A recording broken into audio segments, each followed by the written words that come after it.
आप सभी के हिट मशीन खेसारी लाल यादव जी का एक बहुत ही जबरदस्त गाना आता है, जिस गाने का नाम है शीतल लहरी।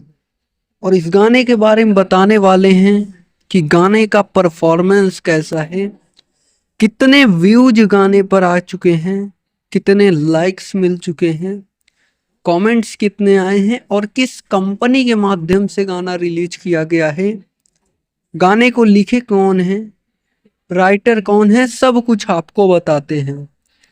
तो सबसे पहले आप सभी को बता दें कि अभी के टाइम पर 90 लाख लोगों ने गाने को देख लिया है।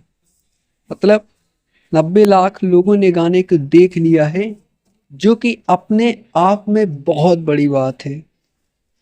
नंबर 6 पर ट्रेंड कर रहा है, 6 नंबर पर यह गाना ट्रेंड कर रहा है पूरे वर्ल्ड में। पूरे यूट्यूब में 6 नंबर पर ट्रेंड कर रहा है।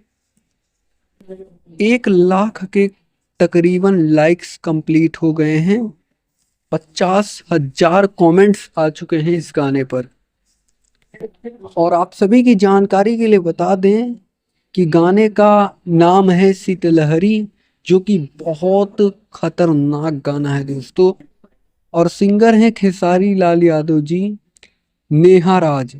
लिरिक्स है अखिलेश कश्यप जी का, म्यूजिक दिए हैं आर्या शर्मा जी। गाना बहुत बेहतरीन है। आर्या शर्मा जी का म्यूजिक बहुत जबरदस्त होता है। फिलहाल इस वक्त के लिए यही न्यूज़ निकल कर आ रही है। और ऐसे ही भोजपुरी इंडस्ट्री से रिलेटेड तमाम न्यूज देखने के लिए आप हमारे साथ जुड़ सकते हैं, चैनल को सब्सक्राइब करके बेल नोटिफिकेशन को ऑल पर सेलेक्ट कर सकते हैं, जिससे भोजपुरी इंडस्ट्री की हर खबर आप तक सबसे पहले पहुंचे। जी धन्यवाद दोस्तों।